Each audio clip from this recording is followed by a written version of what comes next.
think being self-aware, knowing where you are on the spectrum of flexibility, of just, hey, if you know, I am really not flexible and I have a really hard time being flexible. It starts there. It's important to know that so that you know, here's where I'm starting. Where do I need to go? Welcome to the Waves Business Coaching Podcast, where you and your team can get aligned and thrive. This week on the podcast, I'm actually handing over the hosting mic to my wife, Addie, and she's going to interview me about my upcoming book, Master Your First Job, The Remarkable Path from First Day to First Promotion. This book comes out in just a few short weeks, and I wrote this book for first-time employees to have a proven path of how to get the most out of their first job. Along with the book, whenever you pre-order the book, you get the audiobook and a video summary of the book absolutely free.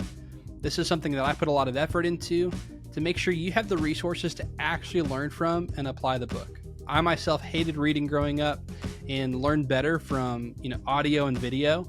And so I wanted to make sure that my readers had the proper resources to actually learn from and apply the book. You can click the link in the episode description to pre-order the book now, and it'll come out in just a few short weeks. Let's dive into this episode with Addie hosting and interviewing me about my book, Master Your First Job. Addie, thank you so much again for interviewing me again on the podcast for another episode. I'm really happy to do it. Thanks for asking. Absolutely. Well, let's dive in, ask the $1 million question one more time. Your book comes out soon, very, very soon. So again, why'd you write it and what's it about? Yeah, for those that haven't heard, here in about 4 weeks, my first book, Master Your First Job, comes out.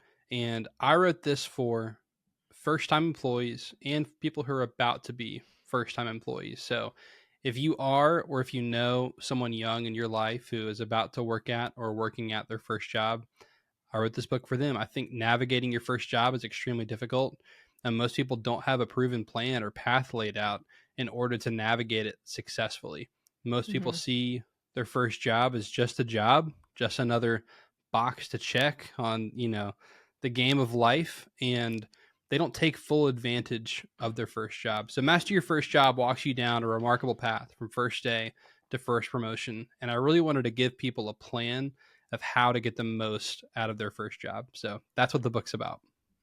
Awesome. Well, today we're talking about chapter 2, flexibility is key.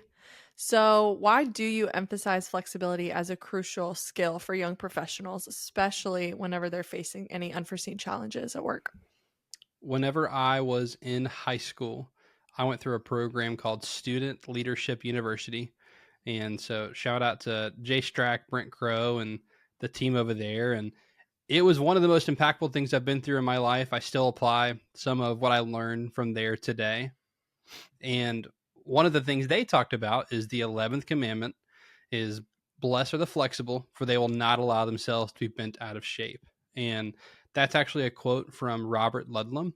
And that's in the first page of this chapter in the book. It stuck with me for a long time because flexibility is a crucial skill for not just young professionals, but for anyone in the workforce, anyone in life. Flexibility is just one of these things that's going to stick around. And so being able to master flexibility in your first job is going to pay so many dividends later on in your career, as well as help you at your first job. Just get the most out of it and enjoy your time more at your first job. So practicing it and getting a hold of it early on is crucial.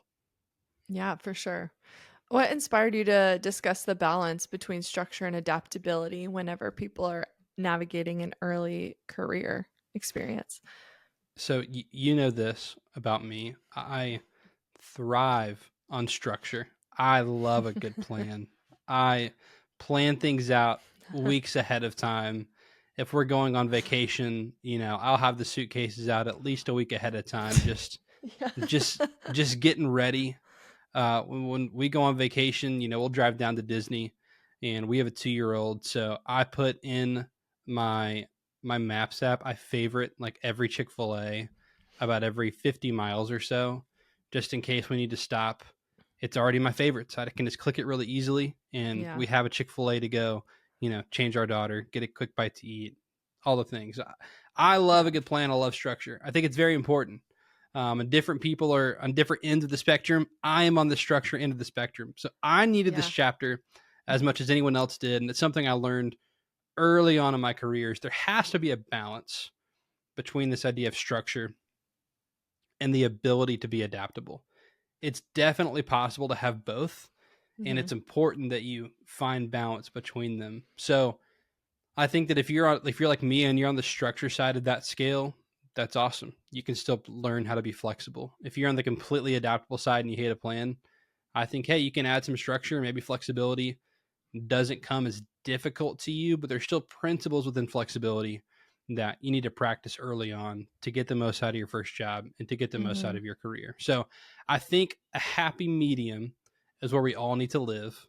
Yeah. And again, if you're more structured, you can learn to be more flexible and more adaptable. And if you're super flexible and adaptable, I think you can add some structure. But the chapter really focuses around how flexibility can be a tool in your toolkit and how you can use that not just at your first job, but also in your career 25 years down the road.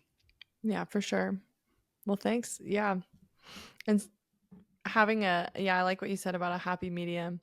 But also, I think on a side note, everyone needs to know we kind of talked about the Chick-fil-A thing in a past episode, but that's not to discredit the many reminder, that reminder app and all the things that we need to pack about 2 or 3 weeks ahead of time.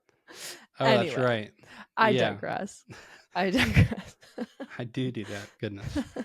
You got to plan out the packing before the packing. It, I'm adaptable, you're structured, and it helps us both to meet in the middle. But I yeah. really, after marrying you, I really do love the structure of it. Anyway, back to the book, the most important thing. So, how does having a flexible mindset contribute to like resilience and agility in a rapidly changing work environment? Yeah. I mean, surprise, your environment's going to change. Your job's going to change. Hmm. Every day might look a little bit different. You never know when, it's like weather. You never know when it's going to rain, and that throws plans off of you wanting to go outside and go for a walk. Yeah. So, having a flexible mindset, how does it contribute to resilience and agility? I think it's because it starts with the mindset, and that's something I talk about in the book. Is flexibility starts with yourself and your own mind, Hmm. and realizing it's similar to what we talked about with in the first chapter of the book of baseball players and hitting a curveball, in that if they're not flexible and they think the plan is I'm going to hit a fastball and they get thrown six curveballs in a row and they never swing and three of them are for strikes, guess what, you're out. So they have to be flexible, knowing that you know what, if I don't get the perfect pitch, I'm still going to have to swing at something. Right. Yeah. So it's important because it has to be a mindset going in of, hey, you know what? Not everything is going to go according to plan. What happens next? How do Hmm. I react? Yeah. And it comes back to, and hopefully it's something we can get to, but your circles of influence, your circles of control, and realizing what's in my control, what's out of my control, and how do I react based off of that. Yeah, absolutely. That's the key word, I think. How am I going to react because this isn't going according to plan? Right. Which honestly leads us into that next question. So, why is self awareness important for individuals to maintain a flexible approach to work and challenges? Yeah. I mean, knowing who you are and how you are is super important for any job. And we talk about in the book later on in chapter 5, we talk about building a personal brand and kind of doing some self discovery. And that's definitely part of it. I think being self aware, knowing where you are on the spectrum of flexibility, of just, hey, if you know, I am really not flexible and I have a really hard time being flexible. It starts there. It's important to know that so that you know, here's where I'm starting. Where do I need to go? If you're super flexible, then that's awesome to know. Here's where I'm starting. How can I get even better? Where can I maybe add some Hmm. structure? So, mindset is incredibly important because I believe it's the first step in having and practicing good flexibility. Yeah. So, earlier you talked about your circle of influence. Why do you emphasize that whenever you're talking about flexibility specifically? Yeah, so this comes from Stephen Covey. He, of course, has written lots of leadership books and is a New York Times best-selling author, and has had a big impact on me. This comes from The 7 Habits of Highly Effective People in his book, but he talks about the circles of influence. So he breaks down the 3 different circles of what's within your control and influence. So the first one being your circle of control. These are things you have 100% control over. Like, so this is the stuff that I can plan out and know for sure whether or not it's going to go according to plan. So Yeah. I can know what's in my control. What time I wake up tomorrow is technically in my control. Like I can set 16 alarms to make sure I'm up by Mhm. 6 a.m. Um, Something else in your control, which I'll get to, is your attitude and your reaction. Outside of that, Mhm. if it's not in your control, is it in your circle of influence? So these are things that, again, not 100% in your control, but do you have influence over them? Is something you do, could that potentially influence the outcome? Outside of that is the circle of concern. You can be concerned about these things, but you have Mhm. zero control and zero influence over them. What I talk about is I think it's important that you really focus on those circles of control and circles of influence. What can you control? What Mhm. can you influence? I think you should focus 100% of your effort on those 2 circles and 0% of your effort on what's outside of those. And so, at my first job, at some point I got looked over for a promotion. It's like, can I control that? Absolutely not. It's someone else's decision. Can I influence it? Well, in hindsight, maybe I could have influenced it on the front end, but now that they've been promoted and I've been passed over, can I influence that decision? No, I can't. So I'm concerned about it. I don't like it, Yeah. but I don't need to worry about what I can't control or influence. So then I go back to, well, what can I control? I can control how I react to the situation. Am Mhm. I going to pitch a fit and go talk about the person behind their back Yeah. and, Wow. Yeah. go talk to other people about our bosses and how bad they are and how they make this horrible decision? That's 100% in my control. Right. Influence, like, I can influence other people's behavior and how they treat this person. So Mhm. that's within my control. That's where I need to focus 100% of my efforts on that area. Mhm. Because again, I like structure and I like a plan. That's where I can actually have structure and a plan, is in those 2 circles. Yeah. Where flexibility is needed is in this circle of concern, and realizing that, hey, if I can't control or influence this, then I can pray about it, Yeah. and then I have to let it go. And that's the bottom line. It's a Mm. tough reality, but I Mhm. think it's where flexibility kind of becomes real, is when you realize you're in a situation that you don't want to be in, that you really can't control the outcome, Yeah. and the only thing you can control is how you react and how you're going to treat other people as a result of that. That's And good. that's where flexibility becomes real. Yeah, absolutely. Completely agree. Um so in controlling your own attitude, um what are maybe some benefits of developing a flexible attitude early on in someone's career? Flexibility is a skill that is needed at every level of your career. And so in the book, I walk through my personal journey from going from a team member at Chick-fil-A at 16 years old to, getting in leadership positions in the lower level, mid level, high level in the restaurant, graduating from that, getting a job at the corporate office at Chick-fil-A, and getting to see a range of jobs at the corporate office and see what people do, from level 1 data engineers all the way to senior vice presidents at Chick-fil-A. And then I launched my Yeah. own business last year. So I've seen at every level Mhm. of business that this idea that flexibility is key and does not go away. It's needed from business owners and CEOs all the way down to, if you were like me, a team member making fries at Chick-fil-A. So what are the long-term benefits of having a flexible attitude? If you learn it early on, it's not going to be the tough pill to swallow later on in your career. And this is something that I Yeah. struggled with, where I felt like I got really good at being flexible probably 5 or 6 years into, my first job with Chick-fil-A that lasted a long time. But it's something I learned 5 or 6 years in, that I'm like, man, I really wish I could have applied this a lot earlier on and Mhm. realized it. So because it's important for so long, the long-term benefits is, if you practice it early, people will start to see you as someone who is flexible. Yeah. That is extremely valuable in the workplace, because then Mm-hmm. people know that they can rely on you, and that they know that, hey, when things change, Addie's a person I can rely on, because I can throw a change her way and she's going to have a positive attitude about it. Mm-hmm. That does not mean you never push back. That does not mean you become a pushover and just take any idea on the chin and, Yeah. forever just roll over when something changes. But it does mean I can control my reaction. I can Mm-hmm. be positive. I can give feedback, which we talk about in the book, and how to give Yeah. good feedback. I can give feedback and say, hey, how can we make sure this doesn't happen again? That's within your influence, right? Yeah. That's in that circle of influence. Yes, for And then sure. the circle of control, how are you going to react? I can have a flexible attitude, and people can always look at you, and that can be a part of your brand. Is this person's flexible? We can rely on them. That's going to make you competitive for any promotion moving forward if you're a first time Mm-hmm. employee. So it's super important to practice that early on in your career. Yes, for sure. Well, you kind of touched on it, but maybe you have a different story that you want to share. But share a pivotal moment in your career where you embraced flexibility and how that played a crucial role in your professional development. I'll go early on in my first job.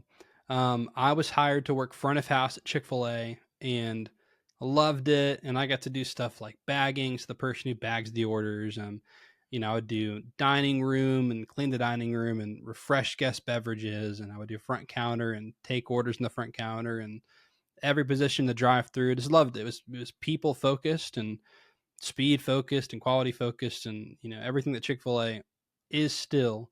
Yeah. And love being in front of house. And my goal was to become a team leader within my first year in the front of house. And I'm Wow. super competitive, so I was like, by 12 months I'm going to be Yeah. a team leader and running shifts, and think I'm big time at that point. So um like about 6 months into my job, thought I was making good progress towards that goal. And my boss came to me and said, hey, we're short staffed in the back of house, and we really need you to go work in the back. And I'm like, well, several other people I know are trying to get promoted up front. This is going to put me behind like them. Wow. Yeah. And I'm like, again, so what's needed? It Flexibility is needed. And so I'm like, okay, what can Mm-hmm. I control here? Well, I can control my reaction. And to be honest, I really wasn't happy about it when they asked me. They asked me if I would move to the back, not really having a choice, to be honest with you.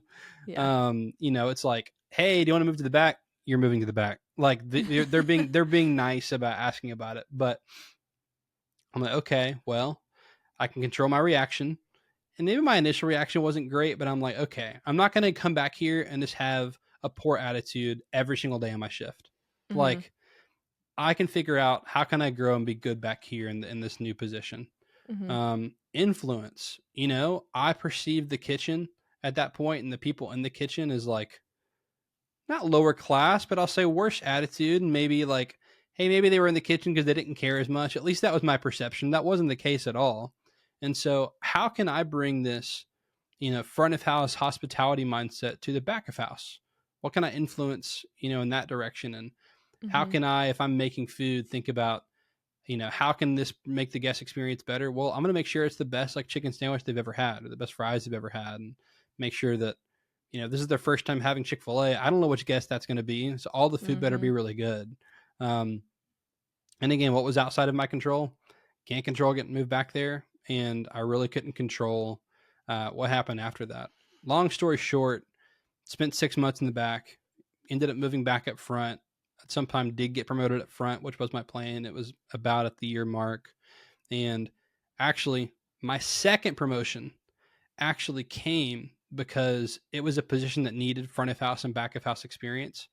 And Wow. because I had been moved to the back and had a good attitude and learned it and did Yeah. well back there, Yeah. I set myself up for my second promotion Mm-hmm. because I was flexible enough to do that.